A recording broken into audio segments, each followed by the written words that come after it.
So how did I get here? Everyone sees the PowerPoint, right? All right. So my dad was a Methodist pastor. Before that, so I was born in 82. I'm 38 years old. So I was born in 82 in the Savannah, Tennessee.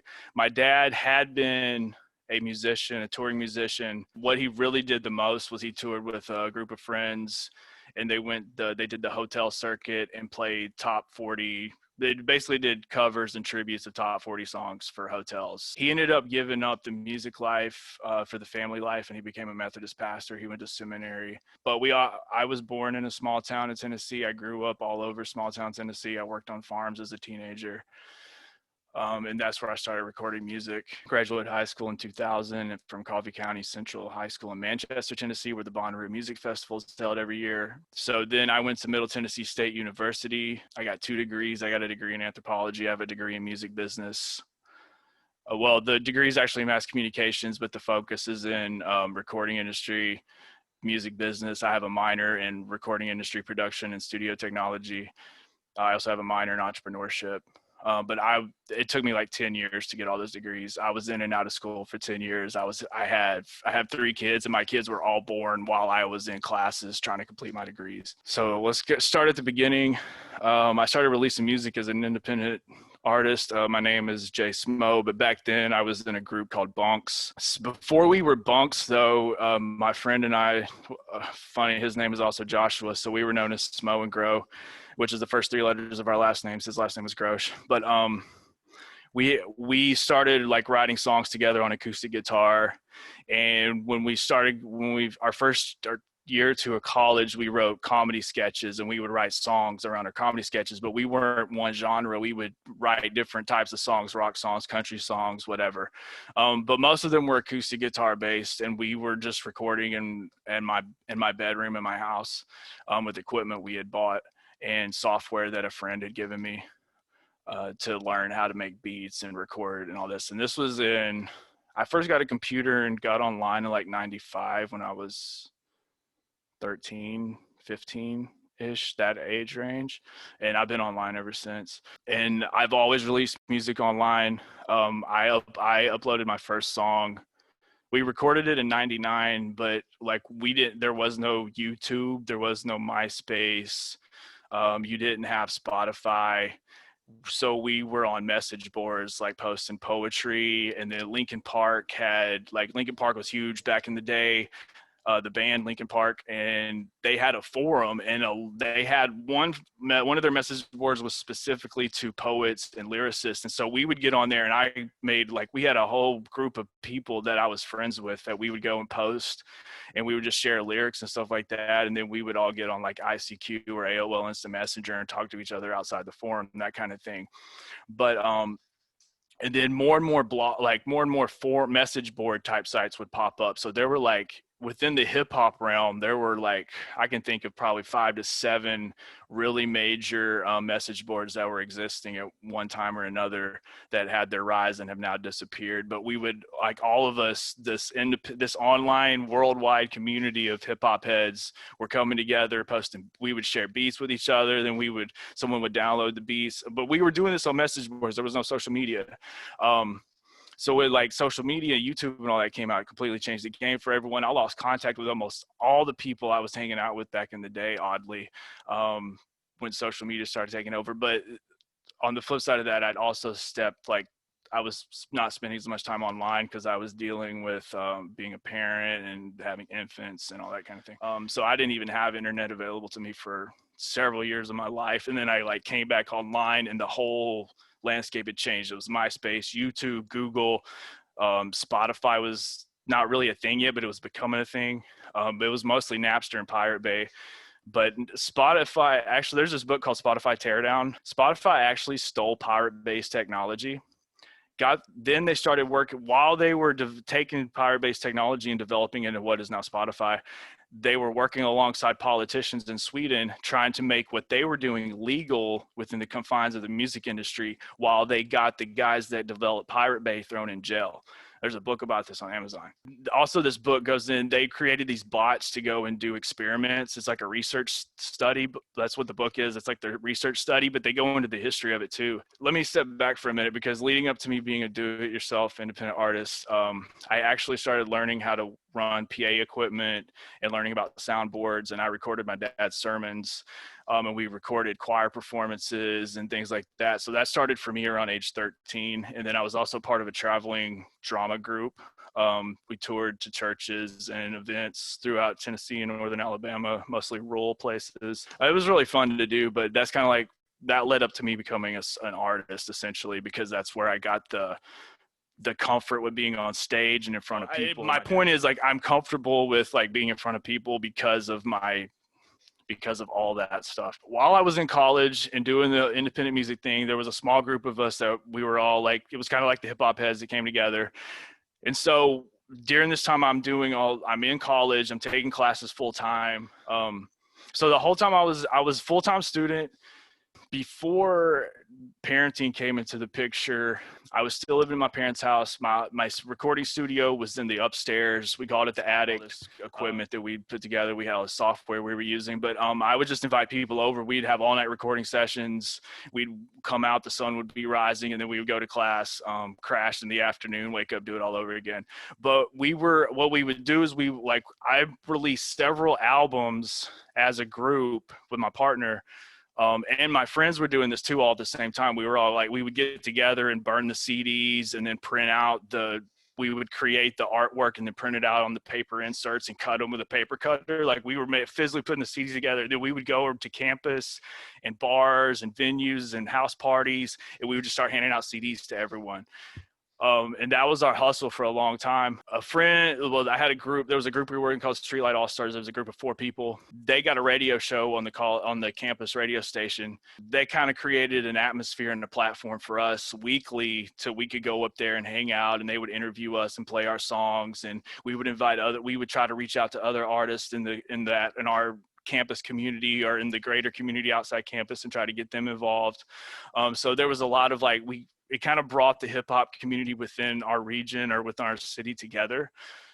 So we started booking shows. My group placed 3rd in Battle of the Bands for the Murfreesboro Daily News Journal's Battle of the Bands in 2009, which was decided by vote. People had to clap or whatever. We were able to create enough buzz that we were getting printed. We were getting talked about in local media. We were doing like spotlight shows for the Murfreesboro Pulse, which was the local arts and culture newspaper. The editor of that was huge fans of us and the Streetlight All-Stars. The Streetlight All-Stars, they won Nashville Independent Music Award for Album of the Year. They also won some other awards for different categories. We made noise, we were making noise. So that was happening from 2002 up until it slowed down, but it really ended in 2013 when I left Tennessee and came to California, which I'll get into in a second. But during that time frame in 2011, to get more involved in the greater independent music community, it started locally, but now it's worldwide. And let me explain that. So I started this blog, called it MiddleTennesseeMusic.com, and the purpose of it was just to me and a couple of other friends were helping me, but we would take our iPads, our phones or whatever. We'd go out to local events in Manchester, Tennessee, mostly. Sometimes we would go to Murfreesboro, which is where the campus was, but Manchester was our hometown. So we knew all the venue owners, we knew all the people there. That's where our people were. So we would go down there, we would film it, interview bands, go put it on a YouTube channel, post it to our blog with a review of the band or whatever, with links to the band. And so this was it was getting me and my group of people out there in the music community, in the Nashville, the Murfreesboro, the Middle Tennessee music community, because we were focused on Manchester, but then people in Nashville started calling us and wanting us to come to their show and cover their event and post about it. So that's kind of it just started growing organically like that. The next, within a year or two of that happening, I started getting emails from PR firms and bands from New York City, Miami, the UK, Australia, just random places like Siberia and places you wouldn't expect music to come from, but they were looking to get placed on either an American music blog or they wanted to tap into the local Nashville market. And because I was branding myself as Middle Tennessee music, they equated that to Nashville because it's right. Well, Murfreesboro is the geographic center, but Nashville is the capital, and it is in the middle. People equated Middle Tennessee music to Nashville, even though we were representing the more rural area. It worked for me. So I started getting more and more of that. And what happened was the transition that started happening was I was receiving more submissions from PR firms and bands outside of Tennessee than I was getting from within Tennessee. Even as that transition was happening, I stuck with the name MiddleTennesseeMusic.com. Even as I moved here to California, I kept it that way for several years. And I just last year changed it to IndieMusicDiscovery.com. So this is the blog. So mostly I do a lot of interviews. Once I guess we got to a tipping point where we had connected with enough independent musicians that people started noticing that we were good at marketing. And so they would reach out to us about PR and, hey, can you get me featured on more blogs? And how does, what about advertising on Facebook? How does that work? So we started publishing articles answering people's questions, essentially. I would write articles. Like if I got asked a question 2 or 3 times by different musicians or clients of mine that I was consulting with, I would write an article about it. So we did that for like 1 to 2 years. And then I didn't write all of them. I had a partner writing some of them too, he's older than me and had a little more experience in the music industry and came from a different time period of the music industry. So he had a unique perspective to spin on everything. He's also a mentor of mine. So it was working with him was really important to me. So we co-authored the book, but all the book was, we took our most trafficked articles from the blog posts and we just threw them into a book and self-published it on Kindle. So in 2013, I moved to Sacramento. So how did I actually end up in Sacramento from the middle of small town Tennessee? Oddly enough, because of the internet, because of the fact I'd been on the internet doing stuff for so long, I got contacted by a Sacramento artist in, I would say, February or March of 2013. And he found me on Reverb Nation. My group Bunks was #1 on the hip hop charts for Manchester, Tennessee. And the reason he was looking at the charts on Reverb Nation for Manchester, Tennessee was he was trying to find venues to book on tour because he was touring to the East Coast, and he was looking for venues he could book in Manchester's where Bonnaroo is held. And he was trying to get in, with a small step closer to Bonnaroo, essentially, you know what I'm saying? So he reaches out to me. Hey, I'm coming through Tennessee on this tour that I've booked. I got these other artists that are with me. We have our DJ. We have these dates that we need to fill. Can you help us out? It just so happened that I had a friend who was managing a coffee shop, and we had just started booking shows at his coffee shop. So I booked them. My group opened for them. There was a really small crowd, but we had a great show. And then like a month later, after he got back to Sacramento, the other guys from Lancaster, and I think the DJ was also from Sacramento. But once they got home, he reached out to me, asked me about touring again. While this was going on, my wife was applying for jobs all over the country because she was finishing up her grad degree. She was still in graduate school, but she'd been applying for jobs everywhere, and she got an offer from a company in Davis. And I had just gone on tour with Peach Hill, so I was like, Davis is really close to Sacramento. Of all places that this could have happened, I have a friend in Sacramento. Let's do this. So we completely uprooted 3 kids, came 2,300 miles this way. Pretty crazy. I actually drove overnight back from Ohio to Tennessee, which is like an 8-hour drive overnight. I had to make the drive by myself because my partner got too drunk and he couldn't drive at our last show on the tour.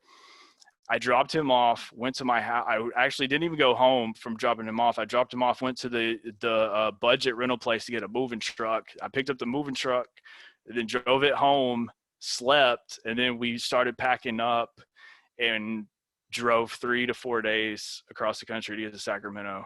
But I would never. So Unlimited Sounds takes up that's a huge thing that I do. And that's what got me on Keith Hatcheck's radar, because he asked Michael, because Michael Lord is on the Conservatory's Music Industry Studies Advisory Board, which is made up of alumni and people within the industry that make sure the music industry studies program is moving in the direction that the music industry is moving. So you guys are learning what you need to be learning to work in the field. So Michael's been a part of that.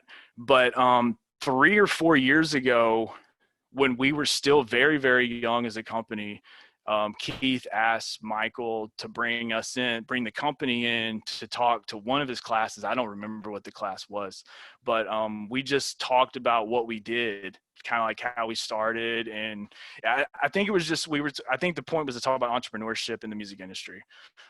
So we basically talked about that, but that was when I first met Keith. And I guess I made enough of an impression on him. He didn't forget about me, because in the summer of 2019, nicely cued there. In summer 2019, I was sitting on my couch right over there, and I think it was during, I think I was watching a movie with my kids or something. But I get a phone call from Michael, and he's like, "Hey, I'm at this annual retreat we do for UOP, as for the alum, our music industries," and he's like, "They've got this 121 class that starts in a few weeks, and they have no teacher for it. And Keith Hatchcheck threw your name out. Are you available? Would you be interested?" And I was like, "Yes, let's do it." And so Keith, he gave my number to Keith. Keith contacted me directly, set up a meeting. I came to UOP. He showed me around all the buildings, took me out to lunch, talked to me about the program, tried to get a feel for who I was as a person. Basically, after that meeting, he wanted me to do it. Like, he was like, "If you want to do this, I want you to do this." And I was like, "Let's do this." I really like Keith. He's really cool. And he's given me the biggest career boost ever, whether he realizes it or not. And I'm very grateful for it. We'll be eternally grateful for it. So with that said, I came in the fall of 2019, and I flew by the seat of my pants and tried to do the best I could with no materials. So fall 2019, I taught this class. They didn't have any, they weren't teaching this class every semester. So Keith didn't want me to lose interest in UOP. So he got me in as a co-teacher for Pac Ave Records for the spring part of the semester. So I got to sit in and kind of take part and be a marketing coach. Mostly is all I did, was give them marketing advice and contributed to their ad budget. He really just wanted to keep me involved. So I got familiar with how the record label works, and I didn't even come to campus that often, but when we went virtual, I was in every meeting. So it kind of like set me up for what we're doing now. So basically, I became full-time UOP as of last year. To summarize, I once was a kid living in rural Middle Tennessee with a vision. I wanted to create and release my own music on my terms under my brand, and I built them from scratch. And then along the way, it became more about just me making my own music. It became about being a part of the bigger independent music community. It also, for me, I realized that the music industry was changing. And for years, I've been saying to everyone, look, it's up to us to build the independent music economy. We have all the tools in front of us to build a music and creative economy completely disconnected from the major corporate system. And that's what people have been doing for the past several years. It transformed from me being an independent do-it-yourself artist. Then I started blogging, and I point this out. The articles were really simple. Like, it's not rocket science. I was like, the average reading level on the internet for blogs especially is like 8th grade or less. So I wasn't having to write complex academic cited articles or anything to get attention. It was real simple, to the point, with links and music for people and videos for people to watch, that kind of thing. So from the blog, we ended up self-publishing a book. I then self-published a second one by myself, which was focused on Reverb Nation tips and tricks. If people wanted to use Reverb Nation, like, we used it to self-book tours and things like that. So that's, the book kind of goes into how we did that. After that, I became owner of an LLC in California. Now I teach full-time at this prestigious private university, far, far away from home.